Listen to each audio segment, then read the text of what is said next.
Hello, મારું નામ મમતા ચૌહાણ છે. એપ્રિલ મહિનામાં મારાથી હું સ્લીપ થઈ ગઈ હતી એટલે મારા પગમાં ફ્રેક્ચર આવેલું. એ 1 મહિનો રહ્યું, પછી ફરી પાછું મે મહિનામાં સેમ જગ્યાએ ફરી પાછું ફ્રેક્ચર થયું. ત્યારે પ્લાસ્ટર આવ્યું. પ્લાસ્ટર રિમૂવ થયું એને આજે 2 મહિના થયા. પણ આ 2 મહિનામાં મને એટલું પેઇન થતું હતું, એટલું મારું લિમ્પિંગ થતું હતું, મારો પગ છે એ સ્ટેબલ જ નહોતો રહેતો. મીનવાઇલ હું લાસ્ટ 19 દિવસથી હું અહીંયા આવું છું ડોક્ટર ધ્વનિ પાટલિયા ફિઝિયો રિહેબમાં.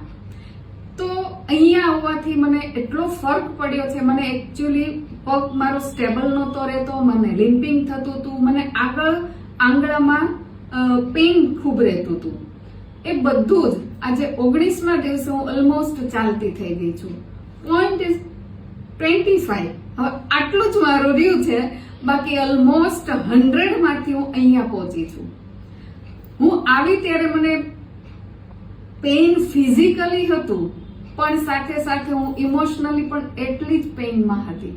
કારણ કે જો તમારું શરીરનું કોઈ પણ અંગ દુખે ને તો તમે મેન્ટલી કે ઇમોશનલી તમે રિલેક્સ રહી જ ન શકો. અને લિટરલી મને પણ એવું જ હતું ને રડવું પણ આવતું હતું.